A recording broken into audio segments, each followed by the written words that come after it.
ஆதியாகமம் 37:7. Genesis 37:7. நாம் வயலில் அறுத்த அரிகளை கட்டிக் கொண்டிருந்தோம். அப்பொழுது என்னுடைய அரிக்கட்டு நிமிர்ந்திருந்தது. உங்கள் அரிக்கட்டுகள் என் அரிக்கட்டை சுற்றி வணங்கி நின்றது என்றார். இது யோசேப்பு கண்ட ஒரு சொப்பனம். This was the dream that Joseph saw. நான் ஒரு வார்த்தை சொல்றேன். I tell one word. சொப்பனத்துல கூட நீ தோற்று போனதா சொப்பனம் வரக்கூடாது. Even in your dream you should not see it in that you are defeated. சொப்பனத்துல கூட நீ பாவம் செஞ்சதா சொப்பனம் வரக்கூடாது. Even in your dream you should not dream that you are sinning. நான் சொல்றது தேவனுடைய வசனம். I tell you the word of God. யூதாவுல நீங்க பார்க்கும் பொழுது when we read in Jude, சொப்பனக்காரராகிய அவர்கள் தங்கள் மாம்சத்தை சொப்பனத்திலே தீட்டுப்படுத்திக் கொள்கிறார்கள். They who are dreamers they defile their bodies in their dreams. அப்படிப்பட்ட ஜீவியம் நமக்குள்ள. அதனால தான் நான் சொல்றேன், சொப்பனத்துல கூட நீ பாவம் செய்ய கூடாது, சொப்பனத்துல கூட நீ தலை குனிய கூடாது. சொப்பனத்துல கூட நீ எப்படி தான் நிக்கணும்? உன் அரிக்கட்டு நிமிர்ந்து நிற்க வேண்டும். That is why I say in your dreams also you should never be confounded, you should not be putting down, but your sheep should stand upright in a dream. யூதாவுல 8ஆம் வசனத்தை பார்க்கும் பொழுது Jude verse 8, அப்படி போலவே சொப்பனக்காரராகிய இவர்களும் மாம்சத்தை அசுசிப்படுத்திக் கொண்டு கர்த்தத்துவத்தை அசட்டை பண்ணி மகத்துவங்களை தூஷிக்கிறார்கள். Likewise also these filthy dreamers defile the flesh, despise dominion and speak evil of dignities. சொப்பனத்துல கூட நீ தோற்று போக கூடாது. Even in your dreams you should never be defeated. சொப்பனத்துல கூட நீ பின்வாங்க கூடாது. Even in your dreams you should not backslide. அப்படி ஏதாவது ஒரு எச்சரிப்பு போல தேவன் சொப்பனம் காட்டினார்னா அன்னைக்கு நைட்டே முழங்கால முடக்கி கர்த்தாவே நான் ஜெயிக்க வேண்டும் என்று நீ தேவ சமூகத்துல போராடணும். If God is warning you in your dream, that minute itself you fold your knees and you ask God to deliver you from it. ஒரு பார்வோனுக்கு ஒரு சொப்பனம். Unto Pharaoh there was a dream. 7 கெட்டுப்போன பசுக்கள். There were 7 செழிப்பான பசுக்கள். There were 7 oxen which were fertile. இது அதை விழுங்கி விட்டது. And this were swallowed the other. எவ்வளவு கிளியர் அவனுக்கு சொல்றாரு. And he says very clearly. உடனே அவன் பாருங்க கரெக்ட்டா ஆளை கண்டுபிடிச்சு அந்த ஸ்தானத்துல வச்சு அந்த சூழ்நிலையை ஜெயிச்சிட்டான். And he spotted out the person for that and immediately kept them in that position. ஏதாவது சொப்பனம் கிடைச்சா நீங்க அதை அசட்டையா விடுக்க கூடாது. தேவ சமூகத்துல இருந்து அதுல கூட கர்த்தாவே இனிமேல் அடுத்த சொப்பனத்துல நான் ஜெயிக்கிறவனாய் பார்க்கணும். If you have a dream also you should pray to God and sanctify yourself and you should see that you are victorious. உன்னுடைய அரிக்கட்டு சொப்பனத்துல சரி, சொப்பனம் இல்லாம கனவோ நனவோ உன்னுடைய அரிக்கட்டை நிமிர்ந்து நிக்கணும். Chief, whether it is in your dream or in reality, it should stand upright. யாபேஸ்னு ஒரு சகோதரன் இருந்தான். There was a brother called Jabez. அவனுக்கு अनेक சகோதரர்கள் இருந்தார்கள். He had many brethren. அந்த சகோதரர் மத்தியில இவன் தான் ஆசீர்வதிக்கப்பட்டான். In the midst of his brethren he was blessed. உன் குடும்பத்துல நீ ஒருவன் தான் ரட்சிக்கப்பட்டிருப்பாய். You might be the one who is saved in the family. உன் நண்பர்கள் வட்டாரத்துல நீ ஒருவன் தான் ரட்சிக்கப்பட்டிருப்பாய். In the midst of your friends you alone might be saved. உன் கிராமத்துல நீ மாத்திரம் தான் ரட்சிக்கப்பட்டிருப்பாய். In your village you alone might be saved. உன் ஜெனரேஷன்ல நீ தான் ரட்சிக்கப்பட்டிருப்பாய். In the midst of all your people you alone will be saved. ஆனா இவைகளுக்கு மத்தியிலயும் அரிக்கட்டு நிமிர்ந்து நிக்கணும். In the midst of all this your sheep should stand upright. அதுக்கு காரணம் என்ன? What's the reason for that? நம்முடைய அரிக்கட்டு நிமிர்ந்து நிற்க வேண்டுமானால் if our sheep should stand upright, உன்னை நீ காக்கணும். You should preserve yourself. உன்னை காக்கணும். You should preserve yourself. உன்னுடைய ஜீவியத்தை ஊழியத்தை நீ காக்கும்படியாக உனக்கு ஒரு பொறுப்பு இருக்கிறது. You have a responsibility to preserve your life and yourself. அவனவன் ஆத்துமாவுக்கு அவனவன் தான் உத்தரவாதி. He is every individual is responsible for his own life. நீ உன்னை காக்கும்படியாக உனக்கு ஒரு உத்தரவாதம் இருக்கிறது. You have a responsibility to preserve yourself. பாவம் செய்ய ஆத்துமாவே சாகும். The soul that sins will die. நீ ஏதாவது தவறு செஞ்சு ஏதாவது சிக்கல்ல மாட்டிக்கிட்டு இந்த ஆதாம போல ஏவாளை கையை காட்டி ஏவாளை போல சாத்தான கை காட்டி இப்படியே நீ சாபத்தை வாங்கிக்கிட்டே இந்த மார்க்கத்துல போய் கொண்டே இருக்க கூடாது. If you do sin and you point out if you like Adam showed Eve and Eve showed the serpent, you should not go about in this religion. ஒரு தாயும் தகப்பனும் என்கிட்ட வந்து அழுதாங்க. A father and mother came and cried to me. அந்த பையன் அப்படி என் மகன் தான் அப்படி பிரிஞ்சு போயிட்டான், அவ கொண்டு போயிட்டான்னு. He's my son and she took her away like that. அவனை போய் கேட்டா. And when I asked him, அவன் அவங்க அம்மா கேட்டிருக்காங்க, என்னப்பா நீ தனியா போற, இந்த பொண்ணு சரியில்லையப்பான்னு. அவன் சொன்னா, நான் இந்த பொண்ணை பார்க்கவும் இல்ல, எனக்கு வேணும்னு சொல்லல, நீங்க போய் பாத்தீங்க, பணத்தை பேசுனீங்க, கட்டி வச்சீங்க, இப்ப வந்து சரியில்லைன்னு சொன்னா என்னைய வாழ விடாம தடுக்கிறீங்களா அப்படின்னு கேட்டான். He said that I did not go look to any girl. You went and saw for a girl and you asked for the money and you married them to me and finally you said that this girl's not right. இப்போ ஒவ்வொருத்தரும் குற்றம் சாட்டி கொண்டே போகிறார்கள். Now everyone are accusing the rest of them. புருஷன் மனைவியை சொல்றான், இவளை கட்டின பிறகு தான் இவ்வளவு பிரச்சனை. The husband is accusing the wife that after marriage is the problem. அந்த மனைவி நேரம் வந்த நேரத்துல பார்த்து யாராவது செத்து போயிடுவாங்க, ஐயோ இவ வீட்டுக்கு வந்தா செத்தே விடாமா. And when that wife comes into that house, maybe somebody is dead because she came and he is dead. அப்படி நீங்க சொல்லி பழக கூடாது. You should never accuse like this. கிறிஸ்துவுக்குள்ள வந்துட்ட பிறகு சென்டிமென்ட் ஆகவே ஆகாது. After coming to Christian, sentimental things are not good. நல்ல நேரம் பார்க்கிறது, looking at good times, யமகண்டம் பார்க்கிறது, and looking at bad times, Rahu காலம் பார்க்கிறது, ராகு காலம் பார்க்கிறது, and looking at the good times. இப்படி எல்லாம் பார்த்துட்டு இருக்கீங்களா? Are you looking at this? நீ பைபிளை தூக்கவே கூடாது. You should never take the word of God. நான் ஒரு இடத்துக்கு போனேன், 9 கல்லு வை 3 கல்லு வை, நான் ஒரு கல்லு வைக்க மாட்டேன், ஜெபம் பண்ணலாம்னு. And I went to one house, they said you place 9 or 10 and 3 stones. I said not one stone should be kept. ஆளை பெட்டியில தூக்கிட்டு போறாங்க செத்து போனவனை. Finally they are carrying the one who is dead. அவர் ஒரு நல்ல விசுவாசி. He is a good believer. ஒருத்தர் வந்து சொன்னாரு, One king அந்த கையில உள்ள கட்ட அவளுங்கன்னாரு. now remove the bond in his hand. எனக்கு புரியல, ஏன் கட்ட வைக்கணும்? கட்ட ஊத்தா போக மாட்டாரா? கட்ட ஊத்தா இருந்துருவாரா? I asked as to why he should be removed. If he should be removed, will he go or will he stay? ஆம்புலன்ஸ்ல வைக்கும்போது தலைய பின்னால வை, தலைய பின்னால வைனா நான் சொன்னேன் எப்படியும் வை, அவன் போயிடுவான். When they kept in the ambulance, they said you keep the head behind, you keep somehow you will go, I said. அங்க கல்ற தோட்டத்துக்கு போயாச்சு. And we went to that cemetery. யார் இப்படி தோண்டனது? வடக்கும் தெற்குமா கிழக்கு மேற்குமா தான தோண்டணும்னு சொல்லி ஒரு ஆள் சண்டை போட்டான். Who dug out like this north and south? It should be dug as east and west, one person said. எனக்கு ஒண்ணுமே புரியல. I couldn't understand it. இது எப்படி கிழக்கு மேற்கு என்னன்னு கேட்டேன். I asked us to what is east and west. மின்னல் கிழக்கில இருந்து தோன்றி வருகிறது போல மனுஷகுமாரன் வருவார். அதனால கிழக்கு இருந்து வரும்போது இவர் இங்க இருந்து பாத்துவாராம் டக்கு. As the lightning comes from the east to west, the son of man will come. Therefore you keep place him in the east and he will be risen up. இவன் தண்ணி அடிச்சு செத்துருக்கான். இவன் எங்க இவன் வந்து கிழக்குல இருந்து வெளியே போறான், மேற்குல இருந்து வர போறான். இவன் லாஸ்ட்ல வருவான், மெல்ல வருவார். He drunk and he is dead. Where will he rise up from the east when the lightning comes? He will come in the last. விசுவாசி எங்க செத்தாலும் சரி, தீ வச்சு எரிச்சாங்க கிறிஸ்துவுக்காக. அவங்க எல்லாம் எங்க வருவாங்க? உடம்பே இல்ல, சாம்பலா தூசியா போயிட்டான். அவன் வர மாட்டானா? A believer, wherever he dies, some of them were burnt to fire and they are in ashes. Will he not rise up and come when he is coming? எத்தனை இரத்த சாட்சிகள் எப்படிலாம் மரிச்சிருக்காங்க? How many martyrs have died in so many ways? எத்தனை பேரை சிங்கங்களை வச்சு கடிச்சு சாகடிச்சு அப்படியே கொடூரமா செத்துருக்காங்க. இவங்களுக்கெல்லாம் அடக்கமா நடந்தது? How many of them were tormented in the death, having the lions being biting them?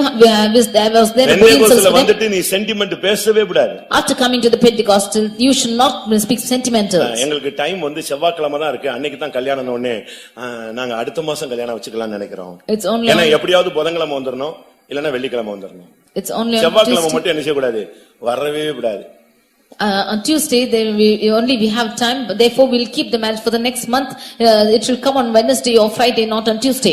வெள்ளிக்கிழமை பண்ணிட்டு அடுத்த வாரம் வீட்டுக்கு வந்துறாளே, என்ன பண்றது? Friday wedding is headed and the next week she's coming back home. What to do? செவ்வாய்க்கிழமை பண்ணவன் நல்லா ஹல்லேலூயா போட்டு போயிட்டு இருக்கானே, என்ன பண்றது? Those who are married on Tuesday shout hallelujah and go. What can you do? புரிஞ்சுக்கோங்க, பைபிள் எடுத்துட்ட பிறகு உலக வழிபாடுக்கு நீ செத்துறணும். You after taking the word of God, you should die to the rudiments of the world. ஒரு sentiment கூட நீ பார்க்கவே கூடாது. You should never look to sentimentals. ஒரு டைம் பார்க்க கூடாது, கிழக்கு மேற்கு எதுவுமே பார்க்க கூடாது. Never look to timings or east or west. நான் ஒரு நாள் விசிட்டிங் புறப்பட்டு போயிட்டேன். One day I went out for visiting. ஒரு போலீஸ்காரர் வீட்டை விட்டு வெளியே வந்தாரு. One policeman came out of his house. Traffic police. He was a traffic police. காக்கியும் வெள்ளையும் போட்டிருந்தாரு. And he was dressed in the dress. காக்கியும் வெள்ளையும் போட்டிருந்தாரு.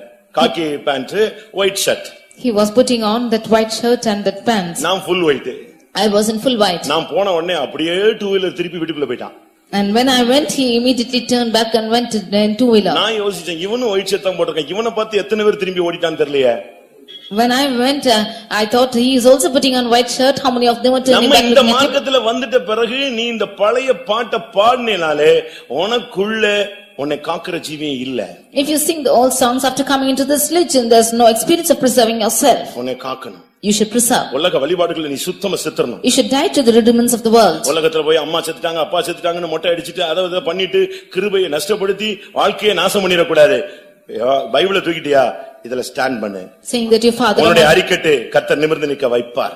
Saying that your father or mothers did, you should not go and bald your head in the last of people in the world, and you should die to the rudiments of the world, and then your sheep the Lord make to stand upright. 1 தீமோத்தேயு 5:22 தீமோத்தேயுக்கு பவுல் அழகாக சொல்லுகிறார், உன்னை சுத்தவானாக நீ காத்துக்கொள். 1 Timothy 5:22 Paul is saying to Timothy that you keep yourself pure. எந்த சூழ்நிலையிலும் உன்னை நீ காக்கணும். யோசேப்பினுடைய வாழ்க்கையில சொல்லக்கூடிய சத்தியம், மறைமுகமான தெய்வீக சத்தியம், தன்னை காப்பவன். In any situation you should keep yourself pure. There's that thing which is hidden in Joseph's life is he is keeping himself pure. தன்னை காப்பவன் நிமிர்ந்து நிற்பான். He who is preserving himself will stand upright. எந்த சூழ்நிலையிலும் உன்னை நீ விட்டு கொடுக்கவே கூடாது. In any situation you should never leave yourself. 1 யோவான் 5:18 சொல்லி இருக்கிறது. 1 John 5:18 அங்க என்ன சொல்லி இருக்கிறது? What is told there? தேவனால் பிறந்தவன் பாவம் செய்யான். He who is born of God shall never sin. அவன் தன்னை காக்கிறான். He is preserving himself. பொல்லாங்கன் அவனை தொடான். And no evil shall come upon him. அது எவ்வளவு பெரிய ஆசீர்வாதமான அந்த வார்த்தையில் பாத்தீங்களா? What a blessed word is this? தேவனால் பிறந்தவன் பாவமே செய்ய மாட்டான். He who is born of God shall never sin. இரண்டாவது தன்னை காத்துக்கொள்வான். And secondly, he keeps himself pure. பிசாசு பொல்லாங்கன் அவனை தொடவே முடியாது. And the wicked shall never touch நீ him. தன்னை காத்தால் நீ நிமிர்ந்து நிற்பாய். உன்னை வந்து பிசாசு டச் பண்ண மாட்டான். உன் வழியிலேயே வர மாட்டான். ஒதுங்கியே போயிட்டே இருப்பான். If you preserve yourself, then you will stand upright, Satan will never come your way, he will go by itself. உன் வழியில வந்து நின்னானா பிசாசு நடுங்கும். If he comes and stand in your way, Satan will fear. Pastor Aruldas அவர்கள் ஊழியத்துக்கு வர்றதுக்கு முன்னால Before Pastor Aldas came for ministry, ஒரு நாள் சாயங்காலம் அந்த இருட்டான நேரத்துல ஒரு வயல் வரப்புல போய் கொண்டிருந்தார். one evening time in the dark time, he was going through the field. எப்பொழுதும் அந்த வயல்ல ஒரு சின்ன ஒத்தடி பாதை மாதிரி இருக்கும். He was going in the single path of the field. எப்பொழுதும் போகிற பாதை. He was usually going there. திடீரென்று அவர் போய் கொண்டே இருக்கும் பொழுது திடீர்னு பார்த்தா எதிலேயோ மோதிட்டார். Suddenly he went and dashed against something. வரப்புல என்ன இருக்கு, இத்தனை வருஷம் போயிட்டு இருந்த வரப்புல எதிலேயோ முட்டிட்டோம்னு சொல்லிட்டு அப்படி பார்த்தார். He was thinking as to what is there in the bank of the field because so many years ago. ஒரு gigantic figure நின்னுச்சு. Some gigantic figure stood. எவ்வளவோ உயரமான ஒரு ஆவி நிக்குது. It was a huge spirit standing for him. இவர் அதுல பாதத்திலேயே முழங்கால்லயே மோதி இருக்கிறார். He went and dashed against its feet or somewhere knees. அப்படி பார்த்த உடனே அது நிக்கிற அந்த விகாரமான காட்சியை பார்த்த உடனே இவருக்கு வேர்த்துருச்சு. As soon as he saw the gigantic figure, he was sweating. இவர் அப்படி நின்னாரா. உடனே அந்த ஆவி சொல்லிச்சான், நீ ஏன் யோசிக்கிற, நானே பயந்து போய் என் வழியில நீ வந்துட்ட, நான் மிரண்டு போய் நிக்கிறேன்னு. He stood there and that spirit said, why are you standing like this? I am afraid that you have come by my way. நீ வர்ற டயத்துல என் கிராசிங் டயத்துல நீ வந்துட்ட, எனக்கு இப்போ எங்க என்ன பண்ணனும் தெரியலன்னு சொல்லிச்சான். In my time of crossing you come, I do not know what to do. பொல்லாங்கன் உன்னை தொடான். The evil shall not touch you. அவன் வந்தான்னா மிரளுவான். நீ அத பார்த்து மிரள வேண்டிய அவசியமே கிடையாது. If the wicked comes, he will tremble. You need not be trembled. நீ காத்துக்கொள்ளணும். But you should preserve yourself. பிரதிஷ்டையில உன்னை காத்துக்கொள்ளணும். Preserve yourself in consecration. பாவம் அணுகாத உன்னை காத்துக்கொள்ளணும். You preserve that sin might not enter you. தேவனுக்கு பயந்து உன்னை நீ காத்துக்கொள்ள வேண்டும். You preserve the ones who was fearing God. நீ நிமிர்ந்து நின்றா எல்லாம் தலை குனிவான். If you are standing upright, all will be putting their head down. ஏசாயா 60:14 என்ன சொல்லுகிறது? Isaiah 60:14. உன்னை ஒடுக்கினவர்கள் உன்னிடத்துல வந்து பணிந்து குனிந்து நீ நிமிர்ந்து நிற்கும் பொழுது உன்னை கர்த்தருடைய நகரம் என்று புகழுவார்கள். ஏனென்றால் ஒரு காலத்துல உன்னை ஒடுக்கினான், இன்னைக்கு நீ நிமிர்ந்து நிற்கிறாய், அவங்க எல்லாம் குனிந்து வருகிறார்கள். Those who have afflicted you once will come and bend down before you and say and praise you because they have once afflicted you. யோசேப்பு அடிமையாக விற்கப்படும் பொழுது தலை குனிந்து நின்றான். When Joseph was sold into captivity, he bent down his head. Potiphar வீட்டிலே அபாண்டமாய் குற்றம் சாட்டப்படுவது தன்னுடைய நீதியை வெளிப்படுத்த முடியாமல் தலை குனிந்து நின்றான். When he was accused falsely in the house of Potiphar, not able to explain his righteousness, he was confounded. ஆனால் கர்த்தர் அவனை நிமிர்ந்து வைக்கக்கூடிய காலம் வந்தது. But there was a time when the Lord will keep him upright. ஆதியாகமம் 41:43 அவன் பார்வோனிடத்திலிருந்து அந்த வல்லமையை பெற்றுக்கொண்டு வந்த பொழுது பார்வோன் சொன்னான், எல்லாரும் இவனுக்கு முன்பாக தண்டனிட்டு பணியுங்கள் என்று சொன்னான். When he was getting the power from Pharaoh and was coming in Genesis 41:43, he asked him to bow everyone before him. பிரியமானவர்களே, இவனுக்கு சொன்னதானே இந்த வாக்குத்தத்தம், இந்த சொப்பனம் நிறைவேறினதா? Was the dream which was told to him fulfilled? இவன் அரிக்கட்டு நிமிர்ந்து நின்றதா? Was a sheep standing upright? இவனுடைய சகோதரர் இவனுக்கு முன்பாக வந்து பணிந்து குனிந்தார்களா? Did his brethren come and fall down and bow before him? வசனம் சொல்லுகிறது 4 இடத்துல இவன் முன்னால வந்து பொத்துன்னு விழுந்தாங்க. The word of God says that in 4 places they came and fell down before him. ஒரு இடத்தை வாசிக்கலாம். One place we can read. ஆதியாகமம் 42:6. Genesis 42:6. அந்த வசனம் நிறைவேறிச்சுங்கிறதுக்கு உங்களுக்கு சொல்றேன். I say that the verse is fulfilled. யோசேப்பு அத்தேசத்துக்கு அதிபதியாயிருந்து தேசத்தின் ஜனங்கள் யாவருக்கும் விற்றான். யோசேப்பின் சகோதரர் வந்து முகங்குப்புற தரையிலே விழுந்து அவனை வணங்கினார்கள். நிறைவேறிச்சா? அல்லேலூயா. தேவன் சொன்னால் அது காலம் தாழ்த்தினாலும் கரெக்டா நிறைவேறும். What the Lord says, even if it delays, it will happen. காலம் தாழ்த்துதல் என்பது நம்முடைய வேலை, காலம் நிறைவேறுகிறது அவருடைய வேலை. Delaying is our work, but to perform it is his work. First வந்து அந்த அரிக்கட்டு எல்லாம் தலையை வணங்குறது இதான் first time. It is the first time that the sheaves are coming and worshipping the sheep. அவனுடைய சகோதரர் வந்து முகங்குப்புற தரையில விழுந்து அவனை வணங்கினார்கள்.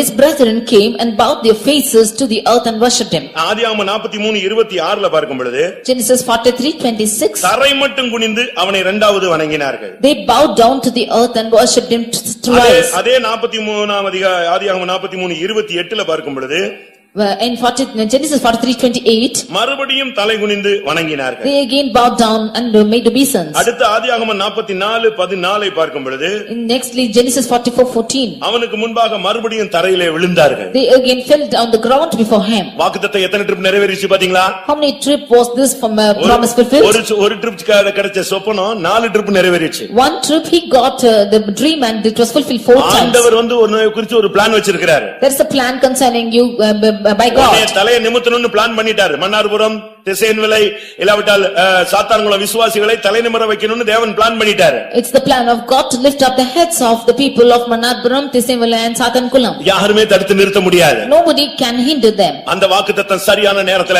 உனக்குள் நிறைவேறும். That promise will be perfected in you right ஒரு now. தரம் அல்ல 4 விசை அதே தரிசனம் நிறைவேற்றப்பட்டது. Not once but 4 times that dream was fulfilled. ஆனால் நீயோ உலகத்தால் கரைபடாதபடி உன்னை காத்துக்கொள்ள வேண்டும். But you should not be defiled of this world but preserve yourself. யாக்கோபு 1:27 படி According to James 1:27, உலகத்தால் கரைபடாதபடி தன்னை காத்துக்கொள்கிறவனே சுத்தமான பக்தி உள்ளவன். he who is not preserving himself without the defilement of this world is having true godliness. கர்த்தருடைய பரிசுத்த நாமத்துக்கு மகிமை உண்டாவதாக. Glory be to the holy name of the Lord. உங்களை நீங்கள் எத்தனை பேர் காத்துக்கொள்ள விரும்புகிறீர்கள்? How many of you want to preserve yourself? விசேஷமாக Especially வாலிபர்கள், youths, வாலிப பெண்கள், வாலிப சகோதரர்கள், youth brothers and youth sisters. பள்ளியிலே, கல்லூரியிலே, வேலை ஸ்தலங்களிலே இந்த வாலிப வயதிலே நீங்கள் உங்களை சரியான விதத்திலே உங்களை காத்துக்கொள்ள வேண்டும். In your schools, colleges and workplaces, in your youth age you should preserve yourself rightly. விளையாட்டுத்தனமாக தெய்வீக வாழ்க்கையை நீங்கள் விட்டுவிடக் கூடாது. Playfully you should not live your divine life. அது சிரிக்க வேண்டிய, அனுபவிக்க வேண்டிய காலம் என்று நீங்கள் எண்ணிவிடக் கூடாது. You should not think that this is the time to laugh and fun and you should leave it.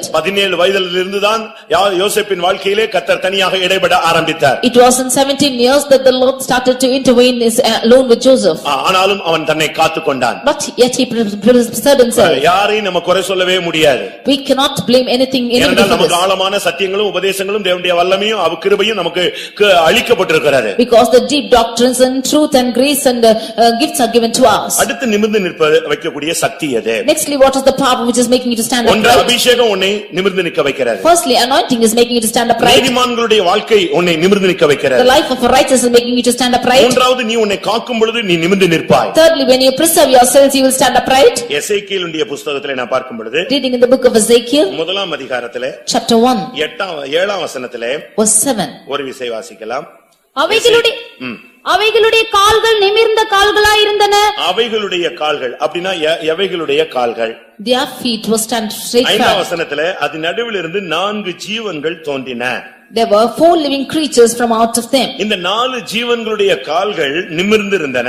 The feet of the 4 free creatures were straight. ஒரு தேவனுடைய பிள்ளை நிமிர்ந்தவனாய் இருக்க வேண்டும். A child of God should stand straight. அவனை நிமிர்ந்தவனாய் வைக்கத்தான் கர்த்தர் சரியான கிருபை, வெளிப்படுத்தல், அபிஷேகம் இவைகள் எல்லாம் அவ்வப்பொழுது அவனுக்கு தருகிறார். In order to make him straight alone, the Lord gives him revelation, truth, anointing at the right time. உன்னை நீதிமானாய் மாற்றுவதே அதற்காகத்தான். He is making you righteous just for that. எசேக்கியேல் 1ல நாம் பார்க்கும் பொழுது When we read in Ezekiel chapter 1, 4 ஜீவன்கள் அதனுடைய கால்கள் நிமிர்ந்திருந்தன. the 4 living creatures, their feet were straight. ஒரு ஜீவனுக்கு கால் இல்லன்னா பிரயோஜனம் இல்ல. If there is no feet for the creature, it's of no use. ஒரு பறவைன்னு வைத்துக்கொள்ளுங்க. அதுல ஒரு பறவை இருக்கிறது. If there's a bird in it, அதுல ஒரு கழுகு இருக்கிறது. there is an eagle in அந்த it. 4 ஜீவன்ல ஒரு ஜீவன் கழுகு. Of one of the living creatures is an eagle. அதுக்கு 2 கால் இல்லன்னா எங்க போய் உட்காரும், எப்படி அது தன்னுடைய லைஃபை செட்டில் பண்ணுன்னு பாருங்க. If there are no 2 feet, then see how it will go fly, sit down. அதுல ஒரு ஜீவன் எருது. And there are அதுல ஒரு ஜீவன் எருது. one of that thing is oxen. அதுக்கு எருது இல்ல, அந்த எருதுகளுக்கு 4 கால் இல்லன்னா எப்படி இருக்கும்? If the oxen is not having one of its feet, how it will be? இன்னொன்னு சிங்கம். Next is the lion. அதுக்கு சிங்கம் பெரிய ராஜாதான். கால் நிமிர்ந்தில்லைன்னா என்ன பிரயோஜனம்? நரி கூட ஏமாத்திட்டு போயிடும். Lion is a great king. If it does not have foot properly, then even the foxes will cheat it and go. முதல் ஜீவன் மனிதன். The first life is man. மனித முகம். The face of man. மனுஷனுக்கு கால் இல்லன்னா என்னங்கறதை சாயங்காலம் சொல்றேன் நான். If man has no feet, then I will say what is happening in the evening. கர்த்தருடைய பரிசுத்த நாமத்துக்கு மகிமை உண்டாவதாக. Glory be to the holy name of the Lord. முதலாவது ஜீவன் மனித ஜீவன். The first living creature is man. ஒரு மனிதனை நிக்க வைக்கணும்னா, இல்லாவிட்டால் அவனுடைய வாழ்வு நிமிர்ந்து நிக்கணும்னா, ஸ்பிரிச்சுவல் இல்லாவிட்டால் ஆன்மீகம் நிமிர்ந்து நிக்கணும்னா, அவனுக்கு மனித கால்கள் இருக்கணும். அந்த கால்கள் நிமிர்ந்து இருக்கணும். If a man should make to stand upright, if he has to stand straight, then he has to have living legs like the feet. அது என்ன மனுஷ முகம்? What is the face of man? மனித முகம் அன்பை காண்பிக்கிறது. The face of man shows love. தேவன் மனிதனிடத்தில் அன்பு வைத்தார். The Lord loved man. மனுஷன் தான் உண்மையாகவே நல்ல ஒரு அன்புள்ள ஒரு வாழ்க்கை வாழக்கூடிய தேவனால் சிருஷ்டிக்கப்பட்டவன். It is only man who can live a loving life, for that God created him. நமக்கு எத்தனை பேருக்கு உண்மையான அன்பு இருக்கிறது? How many of us have true love within us? அன்பு சரியான அன்பின்படி உன் லைஃப் போயிடுச்சுனா உன் வாழ்க்கையில போராட்டமே இருக்காது, நிமிர்ந்து நிற்பாய். If your life is going on into true love, you will have no problems, you will stand straight. இன்னைக்கு अनेகர் நிமிர்ந்து நிற்க முடியும். अनेகருடைய குடும்பங்கள்ல அன்பே இல்ல. Today many of the families have no love at all. புருஷ மனைவியை நேசிக்கிறது இல்ல. Husband is not loving wife. சும்மா ஒரு மெஷினிஸ்ட் லைஃப் மாதிரி போயிட்டு இருக்கு. It is just like a business life. ஏதோ வேலைக்கு போறாரு, He is going to work சம்பளத்தை வந்து வீட்ல போடுவாரு, and bringing the salary to house, நல்லது கெட்டதுல கலந்து கொள்வாரு, and he is sharing with his friends. அவன் முகத்துல ஒரு அருளே இருக்காது. He has no shining in his face at all. ஏண்டா இந்த வாழ்க்கையில வந்துட்டு போயிட்டே இருப்பான், ஆனா வீட்டை நல்லா கவனிப்பான், பராமரிப்பான். அதுல என்ன வாழ்க்கை இருக்கிறது? He will just come and go, but he will take care of his life, family. What is in it? சாப்பாட்டுக்கு வழி இல்ல, ஆனா ரெண்டு பேரும் அன்பா இருந்தா அது போதுமானது. There is no way to eat, but if they are both are loving, that's sufficient. உங்களுடைய குடும்பத்தை நீங்க நேசிக்கிறீங்களா? Are you loving your family? உங்களுடைய சகோதரனை நேசிக்கிறீங்களா? Are you loving your brothers? தன் சகோதரனை பகைக்கிறவன் மனித கொலைபாதகன். He who is hating his brother is a murderer.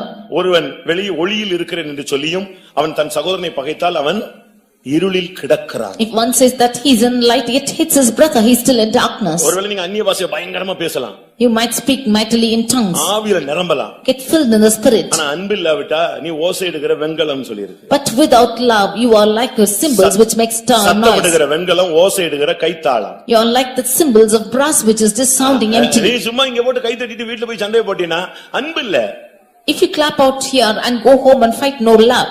நீ உன்னால நிமிர்ந்து நிக்க முடியாது. You cannot stand straight. அன்புதான் ஒரு மனிதனை நிமிர்ந்து நிக்க வைக்கக்கூடிய சக்தி. It is love which is having the power to stand to make a man straight. இந்த அன்பு சரியில்லாதபடியால் தான் தேவ அன்பை உள்ளத்துல ஊற்றுகிறார். Because this love is not right, God is pouring out his love to us. அந்த அன்பு வந்த பிறகுவாது உன் பிள்ளையை நேசி, புருஷனை நேசி, மனைவியை நேசி.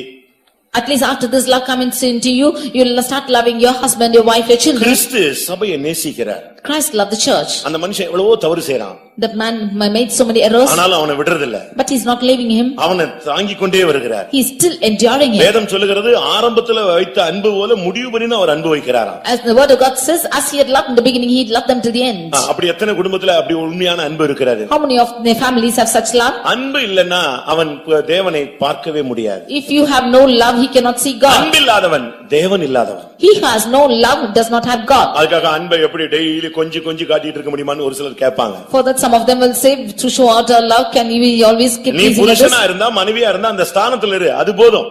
If you are a husband or a wife, you just stand in that position, that's sufficient. உண்மையான அன்பு எத்தனை பேருக்குள்ள இருக்கிறது? How many of you have true love within you? நம்ம என்ன நினைக்கிறோம்? அன்புனா ஒரு ஆள் பின்னாலேயே சுத்துறது அன்புன்னு நினைக்கிறோம். We think that true love is to just walk about behind one person. அது மிருகத்தனமான வாழ்க்கை. That is only beastly life. அது அன்பு அல்ல. That's not love. ஒருத்தனுக்கு குறைவு உண்டு என்று கேட்கும் பொழுது உனக்கு இருந்துட்டு அதை பார்த்துட்டு நீ பாட்டுக்கு போற பாரு, அதுதான் அன்பில்லாத தன்மை. When there is shortcoming in one person, you just seeing it and going by your side, that is an experience without love. இத குறித்து யோவான் ரொம்ப அழகாக சொல்லுகிறார். About this John explains. அவருக்கு அன்பின் அப்போஸ்தலன் என்ற பெயர் உண்டு. He is called as the loving apostle.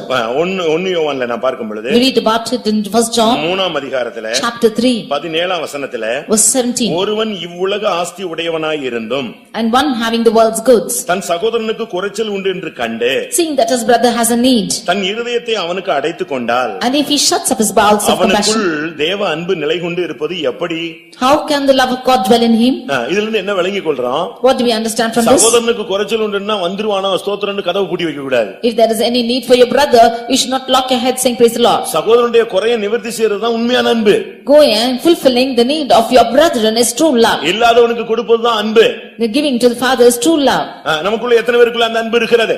How many of us have the love within நான் us? திரும்பவும் சொல்லுகிறேன், உனக்குள்ள இருக்கிற அன்பை நீ சரியான விதத்துல பிராக்டிஸ் பண்ணாதனாலதான் கர்த்தர் தன்னுடைய அன்பை உனக்கு கொடுத்து உன்னை கிறிஸ்தவ வாழ்க்கையில கொண்டு வருகிறார், செயல்பட வைக்கிறார். I again repeat, because you do not practice that love within you, the Lord is giving his love within you and working you to work with it. 1 கொரிந்தியர் 13ல நீங்க படிச்சு பாத்தீங்கன்னா முதல் 10 வசனத்துல பயங்கரமாக காரசாரமாக பவுல் பேசுகிறார். In 1 Corinthians chapter 13 verses 1 to 10, St. Paul speaks very hotly about this. நீ என்ன தீர்க்கதரிசனம் சொன்னாலும் பிரயோஜனம் கிடையாதுன்றார். Whatever prophecy you might say, it's of no use. என்ன விசுவாசியா இருந்தாலும் பிரயோஜனம் இல்லன்றார். Whatever believer you are, it's of no use. மலைகளை பெயர்க்கத்தக்க விசுவாசம் இருந்தாலும் உனக்கு அன்பில் என்ன பிரயோஜனம் இல்ல.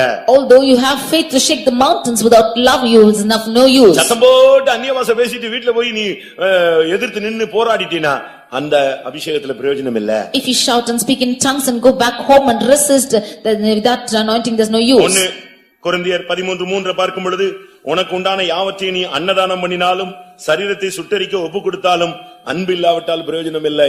In 1 Corinthians 13:3, and though I bestow all my goods to feed the poor, and though I give my body to be burned, yet without charity profit me nothing. சரியா நீங்க குடும்பத்துல அன்பு கூறுங்க, சபையில அன்பு கூறுங்க, ஊழியக்காரத்தை அன்பு கூறுங்க, எல்லாத்துக்கும் ஒரு லிமிட் இருக்கு. Love your families, your church and the servants of God wholeheartedly. There's a limit for that. நான் திரும்பவும் சொல்றேன். I again repeat. தமிழ்ல சொல்லுவாங்க அளவுக்கு மிஞ்சினால் அமிர்தமும் நஞ்சுன்னு சொல்லுவாங்க. In Tamil they will say that which is going exceeding its limit is also poison. புருஷன் மனைவிட்ட அன்பு கூறுறதுக்கு ஒரு லிமிட் இருக்கு. There is a limit for the husband to love his wife. மனைவி புருஷன் மேல அன்பு கூறுறதுக்கு ஒரு லிமிட் இருக்கு. The wife to love her husband is also having limits. பெற்றோர் பிள்ளைகள் மேல அன்பு கூறுறதுக்கு ஒரு லிமிட் இருக்கு. Parents to love their children has a limit. பிள்ளைகள் பெற்றோர் மேல அன்பு கூறுறதுக்கு ஒரு லிமிட் இருக்கு. And children to love their parents has a limit. விசுவாசிகள் ஊழியர்கள் மேல அன்பு கூறுறதுக்கு ஒரு லிமிட் இருக்கு. And the believers to love the servants of God has a limit. ஊழியர்கள் விசுவாசிகள் மேல அன்பு கூறுறதுக்கு ஒரு லிமிட் இருக்கு. And servants of God to love the believers has a limitation. Limit இல்லாதது தேவனிடத்தில் மேல அன்பு கூறுறது மட்டும் தான் லிமிட்டே கிடையாது. And that which is without limit is to love towards God. இதை விட்டுட்டு ஊழியக்காரங்க அக்கா அக்கா அக்கா பிரதர்னு போனானாலே எங்கேயோ போய் உள்ள போறான்னு அர்த்தம்.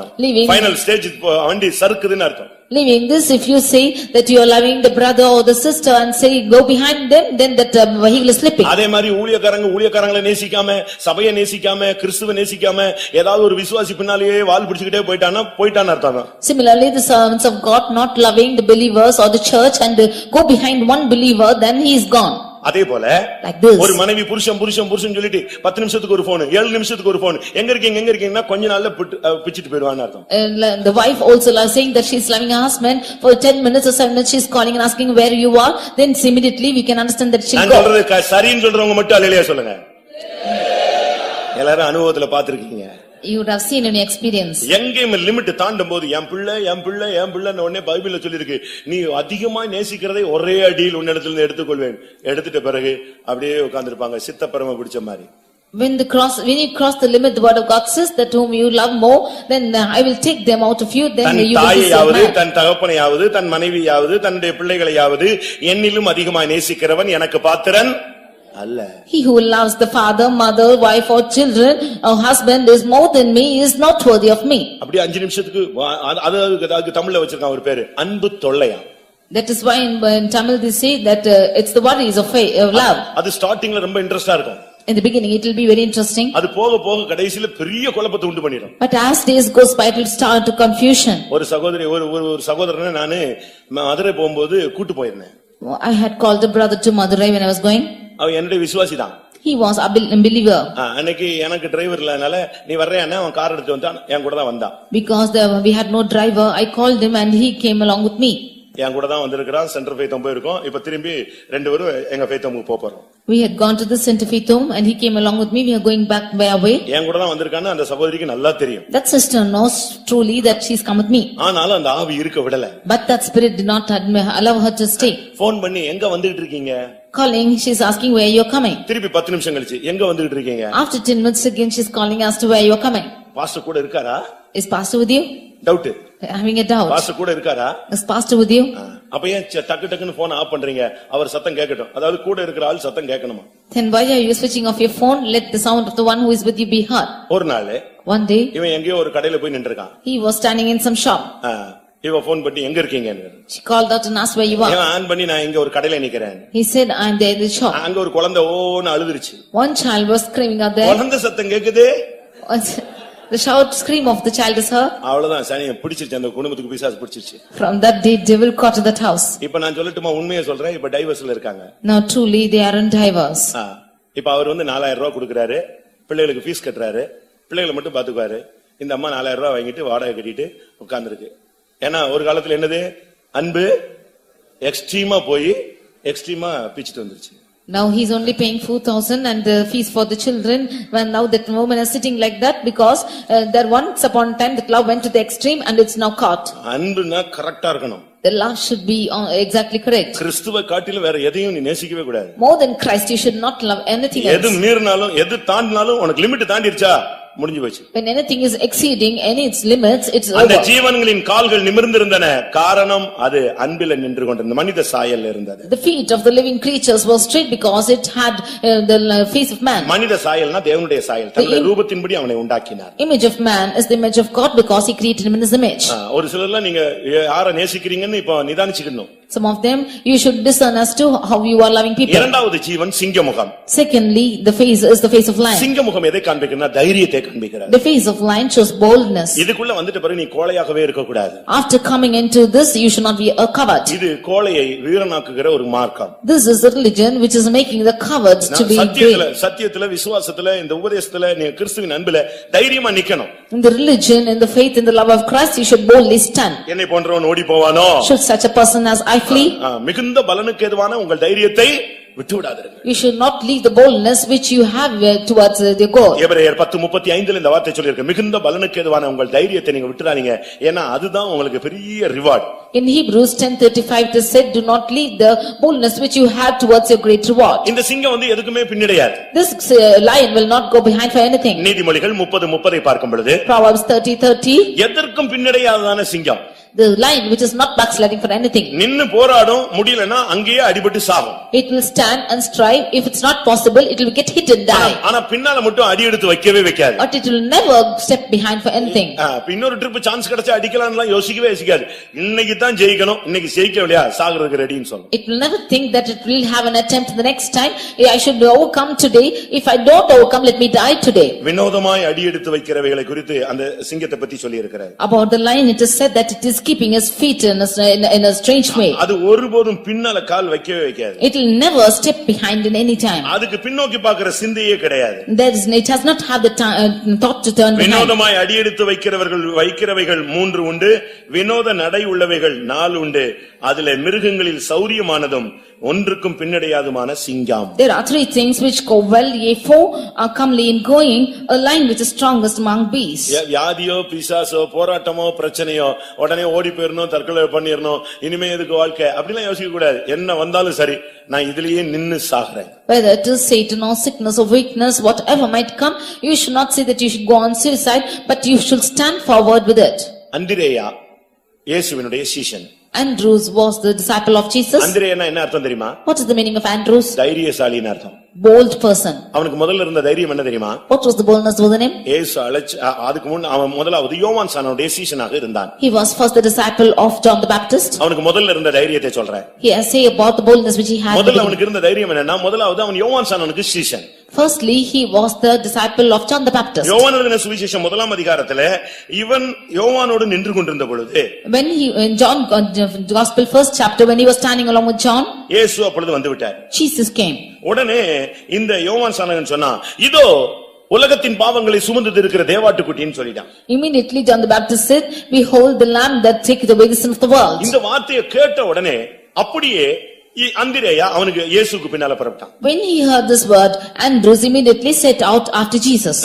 ஒரு நைட் போய் இயேசுவோடு தங்கினான். And he went and stayed with Jesus. அடுத்த நாள் காலையில வந்து அவங்க அண்ணனாகிய பேதுருவிட்ட பார்த்து சொன்னா, நான் பைபிள்ல சொல்லி இருக்கிற மேசியாவை பார்த்துட்டு வந்தேன்னு சொன்னான். Next morning he came and told his brother Peter saying, I have seen Messiahs whom the Bible says. இதுல இருந்து என்ன விளங்கிக் கொள்கிறோம்? What do we understand from this? அவன் பேருக்கத்த தைரியசாலி. அதாவது என்னைக்கு அவனுக்கு இந்த வெளிச்சம் கிடைச்சதோ உடனே யோவானுடைய சீசன்ங்கிற பேரே வேண்டாம், அந்த சபை விசுவாசி வேண்டாம், நான் இந்த சபையில வந்துறேன்னு வந்துட்டான். He was bold as his name, and whenever he got the light of the relation of Christ, he said that I do not want to be the believer of that church, but I will be the believer of உன்னுடைய Jesus. பழைய மார்க்கத்தை, பழைய சபையை, பழைய ஐக்கியத்தை விட்டு வரதுக்கு உனக்கு தைரியம் வேணும். You need the boldness to leave the old religion and the old churches. இங்க வந்தா கல்யாணம் கிடைக்காது, இங்க வந்தா செத்து போனா அடக்கம் பண்ண முடியாது.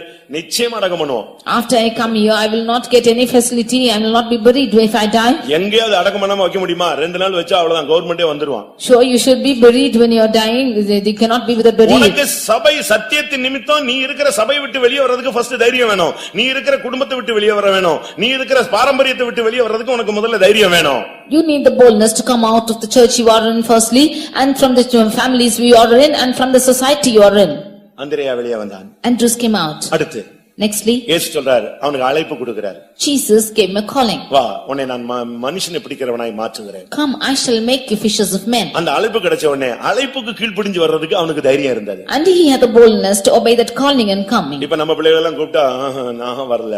Now if we call our children, then say they will not come. உடனே அவங்க அம்மா சொல்லுவாங்க, ஐயோ இவெல்லாம் போய் ஊழியமே செய்ய முடியாது. Then immediately the mother will say she cannot go and do the ministry at all. எல்லாம் இந்த குருடர்கள் சப்பானிகள் சபையில பெருகி போனபடினால சீயோன் கோட்டையை பிடிக்கிறதுக்கு ஆளே காணோம். Because the lame and the blind are increased in the church, there are not people to catch the foot of Zion. கர்த்தர் அழைத்தார்.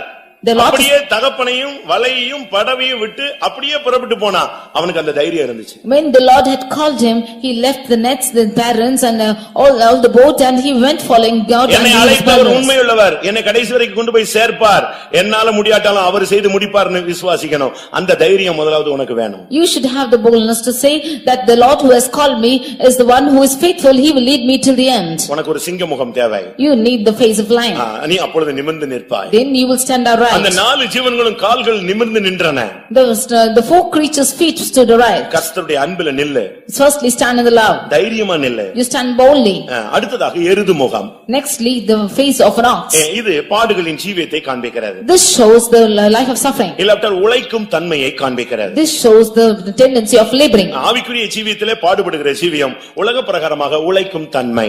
This shows the tendency of suffering in the spiritual life and the laboring in worldly life. 144 சங்கீதம் 14 வசனத்தை பார்க்கும் பொழுது எங்கள் எருதுகள் பலத்தவைகளா இருக்கும், அப்பொழுது சத்துரு உட்புகுதலும் குடியோடி போகுதலும் இராது, எங்கள் வீதிகளில் கூக்குரல் உண்டாகாது. In Psalm 144 verse 14 we see that our oxen may be strong to labor, that there be no breaking in or going out and there be no complaining in our streets. நம்முடைய எருதுகள் பலத்ததா இருக்கணும், நம்முடைய ஜனங்களுடைய கால்கள் நிமிர்ந்து இருக்கணும், கர்த்தருக்காக நிக்கணும், அப்ப பிசாசு வராது. Our oxen should be strong, the feet of our people should be straight, only then Satan will not come. நீ ஸ்ட்ராங்கா இருக்கணும். You be strong. நல்ல பாடுகள் படணும். You should suffer more. இயேசு கிறிஸ்து பட்ட பாடுகளினாலே கீழ்ப்படிதலை கற்றுக்கொண்டு அவர் பூரணர் ஆனார். By the sufferings that Jesus suffered, he learned obedience and became perfect.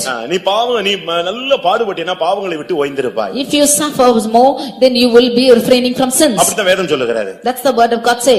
பேதுருவை நாம் பார்க்கும் பொழுது When we read in Peter, 1 பேதுரு 4 முதல் 2 வசனங்களே, மாம்சத்திலே பாடுபடுகிறவன் பாவங்களை விட்டு ஓய்ந்திருப்பான். 1 Peter 4:1 and 2 we see that he who is suffering in his body will refrain from sin. இயேசு பாடு அனுபவித்தார். Jesus endured sufferings. பாடுகளை ஏற்றுக்கொண்டார். And he accepted sufferings. பிதா அவரை பாடுகளுக்கு உட்படுத்தினார். And the Father accompanied him to suffering. உனக்கு ஒரு எருது முகம் இருக்கணும். You should have the face of an oxen. பாடுகள் படணும். You should suffer. கிறிஸ்துவின் நிமித்தம் நீ எவ்வளவு பாடுபட்டிருப்பாய்? For the sake of Christ, how much you would have suffered? கிறிஸ்துவுக்காக என்ன செய்திருப்பாய்? For Christ, what would you have done? உன் குடும்பத்துக்காக, உங்க அம்மாவுக்காக, உன் பிள்ளைகளுக்காக என்னெல்லாமோ நீ செய்திருக்கிறாய். For your family, for your mother, for your father, you have done so many things. அதெல்லாம் தப்பு நான் சொல்லல. I don't say it's wrong. ஒரு நல்ல விசுவாசி நல்லா உழைக்கணும். A good believer should labor more. கஷ்டப்பட்டு வாழ்க்கையில முன்னேறணும். He should suffer and go progress in his life. குடும்பத்துக்காக நல்ல உழைத்து செழித்து நல்ல செழிப்பா மாறணும். கர்த்தருடைய ஆசீர்வாதம் ஐஸ்வரியத்தை தரும், அதனோடு அவனுக்கு வேதனையை கூட்டார். ஐஸ்வரியத்தை சம்பாதிக்கத்தக்கதான பலனை கர்த்தர் உனக்கு கொடுக்கிறவர். For his life he should suffer more, and the Lord grants you the grace that you might suffer, and the riches of the Lord will not add sorrow to it. ஆனா அதே போல கிறிஸ்துவுக்காக நீ பாடுபடணும். And similarly you should suffer for Christ. ஒருவன் கிறிஸ்தவனா இருப்பதால் பாடுபட்டால் வெட்கப்படாமல் தேவனை மகிமைப்படுத்தி வாழ வேண்டும். If one be a Christian, then he should without shame he should endure sufferings and glorify God. இந்த வயசுல நீ 5ல விளையாட்ட எப்பொழுது விளைய போகிறாய்? If you are not going to be bent at 5, at what age will you be bent? உனக்கு கிடைத்த இந்த நாளிலாவது கர்த்தருக்காக எதையாவது நீ செய்யாவிட்டால் இனி எப்பொழுது செய்ய போகிறாய்? If at this day that you get for God, if you are not going to do anything for God, what will you do? கடைசியாக கழுகு முகம். Finally the face of an eagle. இது ஒரு உன்னதமான ஒரு அனுபவம், உயரமான ஒரு அனுபவம். This show us a lofty experience. பிரியமானவர்களே, கிறிஸ்துவுக்குள்ள வந்த பின்பு நாம் பூமிக்குரிய ஒரு சிந்தையோடு வாழவே கூடாது. Dear beloved, after coming into Christ we should not live with an earthly mind. நம்மை அவரோடு கூட எழுப்பி உன்னதங்களில் அவரோடு கூட உட்கார வைத்தார். He has made us to be risen with him and made us to be seated with him. எபேசியர் 2:7 நாம் இதை பார்க்க முடியும். In Ephesians 2:7 we can read this. கிறிஸ்துவுக்குள் நம்மை அவரோடு கூட எழுப்பி உன்னதங்களில் அவரோடு கூட உட்காரவும் செய்தார். He has risen up with him in Christ and made us to be seated with heavenly place in Christ. உன்னதத்துல நீ இருந்தினா உன்னதத்துல ஆசீர்வாதம் உனக்கு கிடைக்கும். If you are in heavenly places you will receive the heavenly blessing. blessings too. கழுகு இங்க எங்கயாவது முள்ளு செடிக்குள்ள போய் கூடு கட்டிட்டு உட்காராது. The eagle will not build its nest within the bushes. அது இங்க இந்த ஏரியாவிலேயே எங்க உயரமான இடம் இருக்கோ அங்க போய் உட்கார்ந்துட்டு இருக்கும். It will go in this area to a loftier place and sit there. தமிழ்ல சொல்லுவான் எண்ணுவதெல்லாம் உயர் உள்ளல். அதாவது என்னெல்லாம் நினைக்கிறியோ அதெல்லாம் நல்ல பாசிட்டிவா நல்ல உயர்வா சிந்தி என்ற அர்த்தம். Whatever you think, you should think in a positive manner. இதைத்தான் பவுல் பேசும் பொழுது, That is what Saint Paul speaks பிலிப்பியர்ல in Philippians 4ஆம் அதிகாரம் என்று நினைக்கிறேன், chapter 4 8ஆம் வசனத்துல, verse 8. உண்மை எதுவோ, Whatever is honest, ஒழுக்கமுள்ளவைகள் எவைகளோ, whatever is just, நீதி உள்ளவைகள் எவைகளோ, whatever is just, அன்புள்ளவைகள் எவைகளோ, whatever is அன்புள்ளவைகள் எவைகளோ, whatever is lovely, நற்கீர்த்தி உள்ளவைகள் எவைகளோ, what is of good report, புண்ணியம் எதுவோ, புகழ் எதுவோ, இதையே சிந்தித்துக் கொண்டு whatever is virtue and praise, think on these things. எப்பொழுதுமே ஒரு உன்னதத்தை நோக்கும் ஒரு கண்கள் உனக்கு இருந்துகிட்டே இருக்கணும். Always you should have a sight which is looking for heavenly things. ஆகார் அழுது அழுது அழுது அழுது அழுது கண்ணீரை சிந்தி முடிச்சிட்டா. Hagar cried and shed her tears. கடைசில பிள்ளை சாகறத பார்க்க முடியாது எங்கேயோ போய் உட்கார்ந்துட்டா. Finally saying that she cannot see the lad dying, went and sat somewhere. கர்த்தர் பேசுகிறார். Now the Lord speaks. அதே இடத்துல அவ கண்களை ஏறெடுத்தபோது ஒரு ஊற்று தென்பட்டது. At the same time when she lifted up her eyes, she could see a spring. உன் கண்களை ஏறெடு. You lift up your eyes. உன்னதத்தை நோக்கி பாரு. Look into the heavenly things. ஒத்தாசை வரும் பர்வதங்களை நோக்கி பாரு. ஜெபத்திலே தேவ சமூகத்தை நோக்கி பாரு. அந்த கழுகு முகத்தை பார்க்கும் பொழுது ஒன்று உன்னதம் மற்றொன்று ஜெபஜீவியம். Look unto the hills from whence cometh your help. When you look to the eagle, you can see one is the prayer life and one is the lofty experience. எபேசியர் 1:3 படி சபைக்கு உன்னதங்களில் உள்ள சகலவிதமான ஆசீர்வாதங்களும் உண்டு. நாம் அதை சுவீகரித்துக் கொள்ள வேண்டியது அவசியம். According to Ephesians 1:3, there are spiritual blessings in the heavenly places in Christ which we have to inherit. உன்னதத்திலிருந்து வருகிற பலத்தினால் தரிப்பிக்கப்படும் வரை நீங்கள் எருசலேமை விட்டு புறப்படாதிருங்கள். You do not leave Jerusalem until you be endued with power on high. பிரியமானவர்களே, உன்னதமான ஒரு வாழ்க்கை இருக்கிறது. Dear beloved, there is a high spiritual experience. நல்ல ஒரு ஹையான ஒரு பிரேயர் லைஃப் இருக்கிறது. There is a high and prayer life. நீங்க உன்னதத்தை நோக்கும் அந்த பாதையிலேயே நீங்க இருக்கணும். You should have a loftier sight. விவேகிக்கு இந்த ஜீவ வழி உன்னதத்தை நோக்கும் வழியாம். Unto the wise the path of life is the life which is going towards heaven. அதை மட்டும் வாசித்து முடிவுக்கு கொண்டு வருவோம். Let us read that verse. நீதிமொழிகள் 15ஆம் அதிகாரம் Proverbs chapter 15 24ஆம் வசனம். verse 24. கீழான பாதாளத்தை விட்டு விலகும்படி விவேகிக்கு ஜீவ வழியானது உன்னதத்தை நோக்கும் வழியாம். விவேகிக்கு ஜீவ வழி உன்னதத்தை நோக்கும் வழி. The way of the lives about to the wise. நாம் இந்த நாட்களில் விவேகிகளாக காணப்பட வேண்டும். These days we should be found as wise people. வேகத்தை விட விவேகம் நல்லது என்று எழுதி போட்டிருப்பான். They will say that more than the fastness by wiseness is important. இந்த கழுகு important. அதனுடைய ஜீவனுடைய கால்கள் நிமிர்ந்து நின்றன. This eagle's feet stood straight. ஒரு சரியான ஒரு ஜெப வாழ்க்கை உன்னை நிமிர்ந்து நிற்க வைக்கும். A right prayer life will make you to stand straight. பாடுகளின் ஜீவியம் உன்னை நிமிர்ந்து நிற்க வைக்கும். Life of suffering will make you to stand straight. இன்னைக்கு பணக்காரங்களா இருக்கறவங்க பாருங்க, எவ்வளவு ஒரு காலத்துல பாத்தீங்கன்னா சாப்பாடு இல்லாம இரவும் பகலும் அலைஞ்சு கஷ்டப்பட்டு இன்னைக்கு அவங்க எல்லாம் நல்ல வசதியா இருக்காங்க. அது காரணம் அவங்க பட்ட பாடுகள் இன்றைக்கு அவர்களை நிமிர்ந்து நிற்க வைத்திருக்கிறது. Today people are found in facilities but once suffering and they suffered hard and they are suffering and made them to stand straight. உன்னை நிமிர்ந்து நிற்க வைக்கக்கூடிய 7 வல்லமைகள். The 7 powers which make you to stand straight. ஒன்று அபிஷேகம். One is anointing. எத்தனை பேர் இந்த அபிஷேகம் உன்னை நிமிர்ந்து நிற்க வைக்கும் என்று விசுவாசிக்கிறீர்கள்? How many of you believe that this anointing will make you to stand straight? சரியான அபிஷேகத்துல நம்ம நிக்கும் பொழுது நாம் தலைகுனியவே வேண்டியதில்லை. When we stand in right anointing we need not be confounded at all. நீதிமான்களுடைய வாழ்க்கை உன்னை நிமிர்ந்து நிற்க வைக்கும். The life of the righteous will make you to stand straight.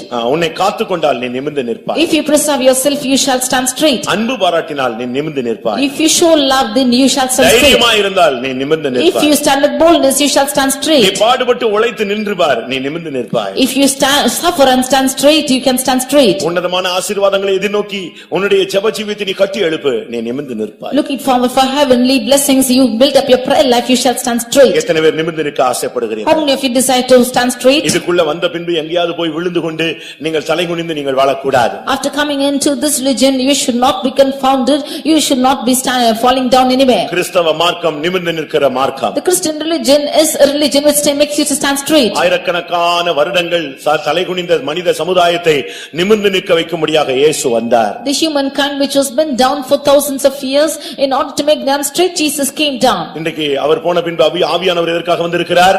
Today after he is gone, why for the Holy Spirit இந்த is come? ஊழியம் எதற்காக இருக்கிறது? Why is this ministry? இந்த ஊழியர்கள் எதற்காக இருக்கிறார்கள்? Why are the servants of God here? தலைகுனிந்து வருகிற ஒரு புதிய ஆத்துமாவை இந்த சத்தியத்தை கொடுத்து தேவனுடைய வல்லமையை கொடுத்து அவரை நிமிர்ந்து நிற்க வைக்கிறோம். A new soul who is being confounded coming into the church, we give him the truth and we make him to stand straight. இந்த அனுபவங்களில் எவையாவது குறைவாக இருந்தால் இப்பொழுது நாம் பெற்றுக்கொள்ள வேண்டிய நேரம். If there is anything short coming in this, then it is the time for us to receive. கர்த்தாவே, நீர் வரும்பொழுது கூட நான் தலை நிமிர்ந்து உம்மை பார்த்து உம்மோடு இணைய வேண்டும் என்று விரும்புகிறவர்கள் கண்களை மூடுங்கள். Lord, when you should come, you should make my head to be lifted up that I might see you. All those who decide this, close your eyes. உங்கள் மீட்பு சமீபமாய் இருக்கிறபடியினால் Because your redemption is at nigh. நீங்கள் நிமிர்ந்து பார்த்து உங்கள் தலைகளை உயர்த்துங்கள் என்று இயேசு சொன்னார். Jesus said, lift up your heads. எல்லாரும் கண்களை மூடுவோம். All close your eyes. சில நிமிடங்கள் தருவோம். For some moments we'll give. அந்த நிமிர்ந்து நிற்க வைக்கக்கூடிய பலன் உங்களுக்குள்ள வரணும். The strength that will make you to stretch come unto you. 10 நாள் 15 நாள் வியாதியில கிடக்கிறவங்கள பாருங்க, திடீர்னு மெல்ல எழும்புவாங்க. Look at the people who are sick for 10-15 days, they will slowly rise up. அதுபோல விழுந்து கிடக்கிறவர்கள் திடீரென்று எழும்புவார்கள். Like this, those who are fallen down will suddenly rise. கோமால இருக்கிறவங்க திடீர்னு கண்ணை திறப்பாங்க. Those who are in coma will open their eyes. கர்த்தர் உன்னை நிமிர்ந்து நிற்க வைக்க போகிறார். The Lord is going to lift you up. நீ இந்த நிமிஷத்திலிருந்து உன் பார்வை வித்தியாசமாயிரணும். From this moment onwards, your sight will be different. உன்னுடைய நடை உடை பாவனை எல்லாம் வித்தியாசமாயிரணும். All your walkings and behavior will be different. உன் காதுல ரெண்டே சத்தம் ஒரே சத்தம் ரெண்டு காதிலும் கேட்டுக்கிட்டே இருக்கணும். The one's voice should be heard in both your ears. நான் உன்னை நிமிர்ந்து நிற்க வைக்கிற தேவன். I am the God who makes you to stand straight. நான் உன்னை நிமிர்ந்து நடக்க பண்ணுகிற தேவன். I am the God which will make you to walk upright. நீ அப்படி யோசிக்கிற நேரத்துல எல்லாம் இந்த வார்த்தை உன்னை நோக்கி வரணும். And when the times you think these words should come towards you. எல்லாரும் கண்களை மூடி முழங்கால் படியட்டும். Or close your eyes and kneel down.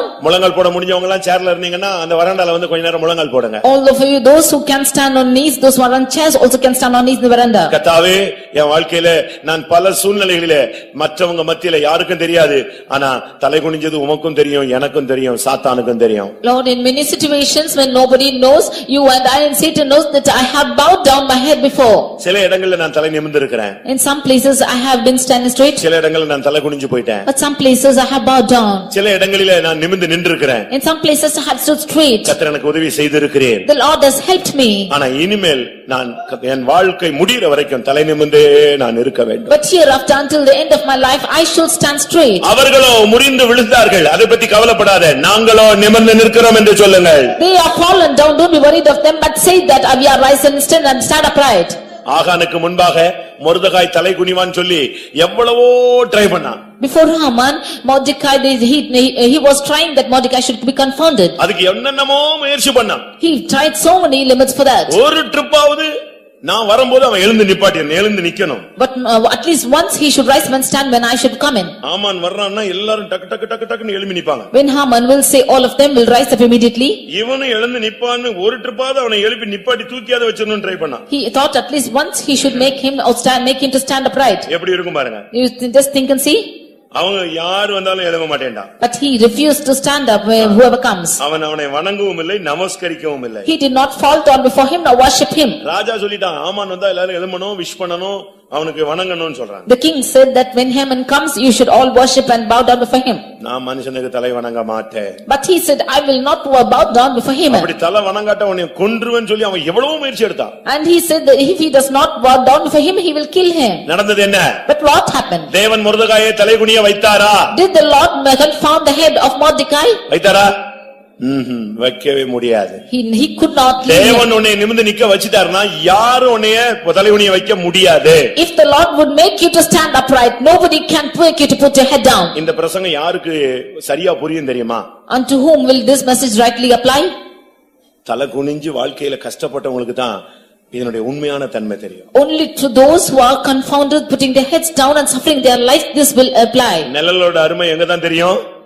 வெயில்ல தான் தெரியும். The value of the shade is known in the sunlight. அதுபோல தலை குனிஞ்சவனுக்கு தான் அதனுடைய வேதனை, கஷ்டம், அந்த கண்ணீர் விட்ட பாதைகள் எல்லாம் அவனுக்கு தான் தெரியும். Only to those who put their head down, they will know the difficulty and the path of tears. அப்படிப்பட்டவர்களுக்கு கர்த்தர் பேசுகிறார், உன்னை ஒடுக்கினவர்கள் உன்னிடத்தில் வந்து பணிந்து குனிந்து வணங்குவார்கள், உன் அரிக்கட்டு நிமிர்ந்து நிற்கும். Unto those the Lord is speaking, those who are afflicted will come before you and your sheep will stand upright. ஆம் ஆண்டவரே, உம்முடைய வார்த்தையை விசுவாசிக்கிறேன் என்று எத்தனை பேர் சொல்லுகிறீர்கள்? How many of you say, Lord, I believe your word. ஒரு விசை அல்ல, சத்துரு பல விசை உன் முன்னாக உண்டு விழுவான். Not once, many times the enemy will come fall before you. ஏதோ ஒரு சமயம் அல்ல. Not one, just one chance. வாக்குத்தத்தம் உன்னில் நிறைவேறும் வரை அநேக வல்லமைகள் உனக்கு முன்பாக தலை குனியும் வணங்கும். Until the promise be fulfilled in you, many powers will bow down and worship before you. ஏனென்றால் அபிஷேகம் உன்னை தலை நிமிர்ந்து நிற்க வைக்கும். Because the anointing will make you to stand straight. அபிஷேகம் பெற்றவன் எங்கேயும் தலை குனிய கூடாது. The anointed people should never be confounded anywhere. ஏனென்றால் அபிஷேகம் உன்னை தலை நிமிர்ந்து நிற்க வைக்கக்கூடிய சக்தி. Because anointing is the power which makes you to stand straight. உன்னுடைய அழைப்பே நீதிமானுடைய அழைப்பு, நீ தலை குனிய கூடாது. Your calling is the calling of righteous, you should not be confounded. வேதம் என்ன சொல்லுகிறது? What does the word of God say? துன்மார்க்கனுக்கு முன்பாக நீதிமான் தள்ளாடுவது ஒரு கலங்கின சுனைக்கு ஒப்பாயிருக்கிறது. Before the wicked, the righteous to stumble is like something which is going to waver. எத்தனை பேர் நான் நீதிமானாய் நிற்க வேண்டும் என்று விரும்புகிறீர்கள்? How many of you want to stand as the righteous? துன்மார்க்கனுக்கு முன்பாக நான் தலை குனிய கூடாது, தள்ளாட கூடாது. Before the wicked, you should not stumble, you should not bow down. எத்தனை பேர் வாஞ்சிக்கிறீர்கள்? How many of you desire?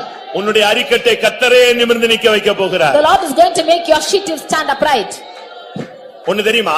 Do you know one thing? நிமிர்ந்து நிக்கணும்னு யோசேப்பு யோசிச்சது கூட கிடையாது. Joseph did not even think that he will stand upright. அதுபோல நீயும் கூட நிமிர்ந்து நிக்கணும்னு நீ யோசிச்சிருக்க கூட மாட்ட. You too would not have thought that you will stand straight. But உன்னை நிமிர்ந்து நிற்க வைப்பது தேவனுடைய திட்டம். it is the plan of God to make you stand straight. ஆமென். அதுதான் தேவனுடைய சித்தம். That is the will of God. அதைத்தான் தேவன் செய்ய விரும்புகிறார். That is what God wants to do. அதைத்தான் தேவன் உனக்கு செய்ய போகிறார். That is what God is going to do for you. இப்பொழுது உள்ள பாதை பல பாதைகளாக இருக்கலாம், ஆனால் ஒரு நேரம் வரும் எல்லா வல்லமையும் உனக்கு முன்பாக விழும். Now the path might be different, but there will be a time when all the paths will fall down. கர்த்தர் உன் தலையை உயர்த்துவார். The Lord will lift your head. ஹalleluya ஹalleluya. இதோ உன்னை நிமிர்ந்து நிற்க வைக்கக்கூடிய வல்லமையை கர்த்தர் உனக்கு அனுப்பி கொண்டிருக்கிறார். உனக்கு தேவையான வல்லமையை கேட்டு பெற்றுக்கொள். எந்த இடத்தில் நீ நிமிர்ந்து நிற்க வேண்டும் என்று விரும்புகிறாயோ அதை சொல். கர்த்தர் நிச்சயமாய் உன்னை அந்த இடத்தில் நிமிர்ந்து நிற்க வைப்பார். ஹalleluya ஹalleluya ஹalleluya. Praise the Lord, praise the Lord, praise the Lord, praise the Lord. ஆமென். நீ தலை குனிந்த காலங்கள் இந்த காலை வேளையிலே முடியட்டும். எந்த இடத்திலையும் சரி, நீங்க எழுத்தின் பிரகாரமாக எடுத்துக்கிட்டாலும் சரி, ஆவிக்குரிய பிரகாரமாக எடுத்துக்கொண்டாலும் சரி, கர்த்தர் உன்னை அந்த இடங்களில் எல்லாம் தலை நிமிர வைப்பார். ஒருத்தர் சொன்னாரு, போத்திபார் மனைவி அபாண்டமா பழிய போட்டு இவனை சிறைச்சாலையில அனுப்பி அப்படியே இவனை வாழ்க்கையவே முடிவுக்கு கொண்டு வந்துட்டா. வாலிப வய பிராயமே அங்கேயே முடிஞ்சு போச்சு. ஆனா என்ன நடந்துச்சு தெரியுமா? ரதத்தின் மேல் ஏறி, பார்வோனுடைய ரதத்தின் மேல ஏறி வர்றான். தண்டனிட்டு பணியுங்கள், ரோட்ல போறவன் வர்றவன் எல்லாரும் இவனுக்கு பணியணும். போத்திபார் வர்றான். போத்திபார் மனைவி வந்து எல்லாரும் அவன் முன்னால அப்படியே உன் மேல அபாண்டமா குற்றஞ்சாட்டினவனெல்லாம் கர்த்தர் உன் முன்னால வந்து விழ வைப்பார். ஏனென்றால் உனக்கு கொடுக்கப்பட்டது தேவனுடைய வார்த்தை. அது ஜீவன் உள்ளது, அது வல்லமை உள்ளது, அது நிறைவேறும், அது அனுப்பின காரியம் வாய்க்கும்படி செய்யும்.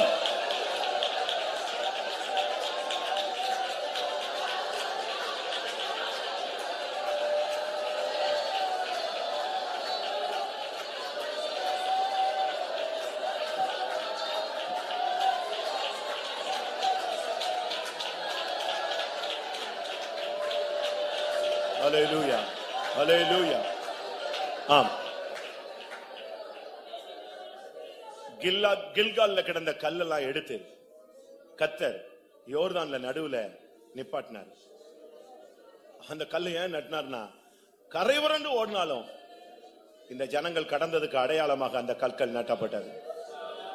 கரை புரண்டு ஓடுற அந்த யோர்தான்ல பைபிள் சொல்லுது, இந்நாள் வரைக்கும் அந்த கல்கள் நிற்கிறது. இன்னைக்கு கர்த்தர் உன்னை தூக்கி எடுத்து நிறுத்துறாரு.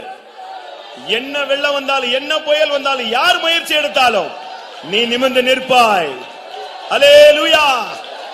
ஆமென். கர்த்தர் சொன்னால் அது நிறைவேறும்.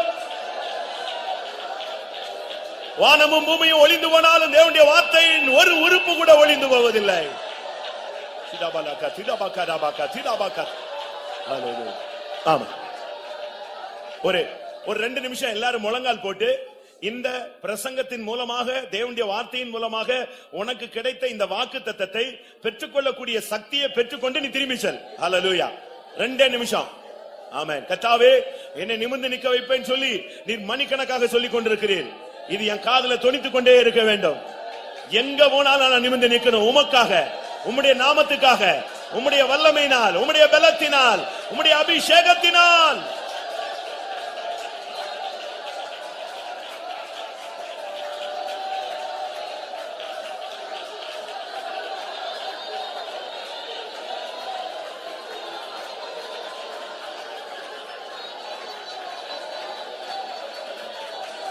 ஹல்லேலூயா, ஹல்லேலூயா, ஹல்லேலூயா. ஆமென். யோர்தானை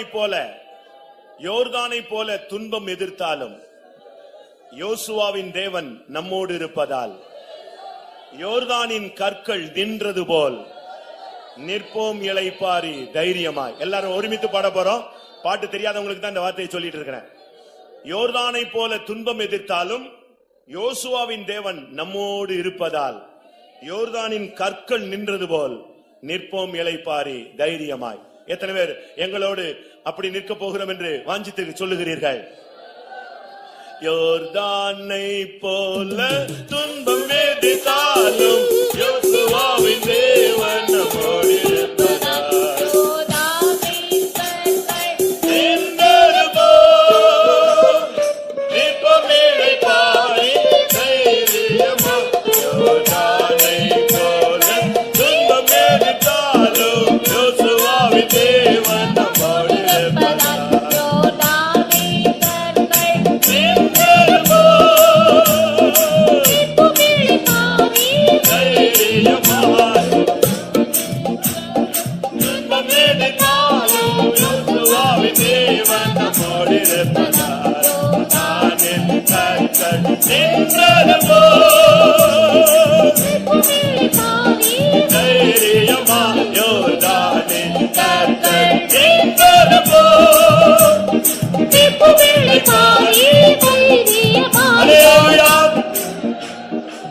அதாவது தேவனுடைய வார்த்தையை கேட்டுட்டு இயேசு அப்படி மறைகிறார்.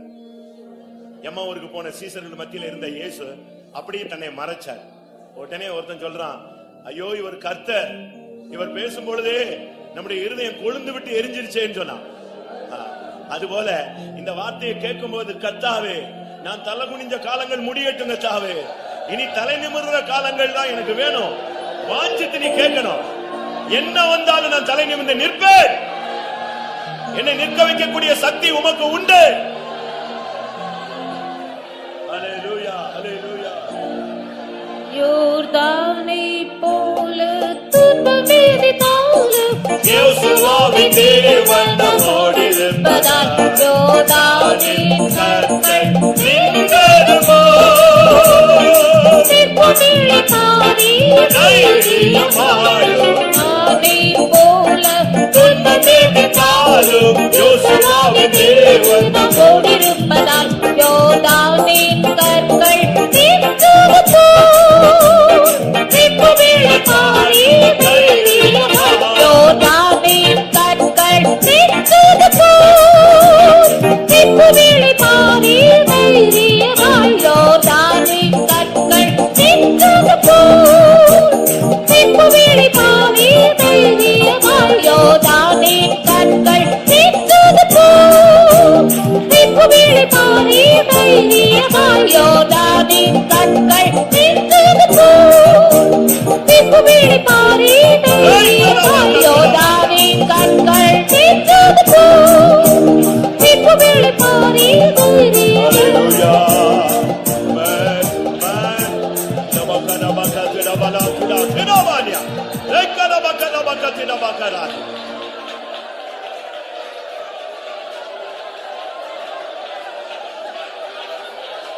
ஆமா, ஆமா. யோசேப்பை சிறைச்சாலையில போய் வேகமா கூப்பிட்டாங்க. அவன் மிரண்டு போயிட்டான். அவனை பிடிச்சு இழுத்தாங்க, இழுத்து கொண்டு வந்தாங்க. ஒருத்தன் இவனை குளிப்பாட்டினான், ஒருத்தன் இவனுக்கு ட்ரெஸ் மாட்டினான், ஒருத்தன் இவனுக்கு ஷேவ் பண்ணான். இவனுக்கு ஒண்ணுமே புரியல, என்ன நடக்க போகுது இன்னைக்கு நம்முடைய வாழ்க்கையில. ஆனா என்ன நடந்துச்சு தெரியுமா? அவனை பார்வோனுக்கு முன்பாக கொண்டு வந்து நிறுத்தினார்கள். அன்னைக்கு தான் ஃபர்ஸ்ட் டைம் அவன் தலை நிமிர்ந்து பார்த்த நாள். ஆமென். அதுபோல நீ தலை குனிஞ்சே வாழ்க்கை போயிரும் நினைச்ச இல்ல, இன்னைக்கு கர்த்தர் உன்னை தூக்கி கொண்டு வந்திருக்கிறார். ஆமென். இனி நீ தலை நிமிரக்கூடிய காலம். ஹல்லேலூயா. யோசுவாவின் தேவன் நம்மோடு இருக்கிறார். தைரியமாயிரு. ஹல்லேலூயா. ஆமென். ஹல்லேலூயா. யோர்தானை போல யோசுவாவே தேவன் நம்மோடிருப்பதால் யோர்தானின் கற்கள் பேசுவது போல் சிற்பவேளை பாவி தைரியமாய் யோர்தானை போல சிற்பமீது தாளும் யோசுவாவே தேவன் நம்மோடிருப்பதால் யோர்தானின் கற்கள் பேசுவது போல் சிற்பவேளை பாவி யோர்தானின் கற்கள் தீர்த்தது போல் இப்பவேளை பாரி தைரியமாய் யோர்தானின் கற்கள்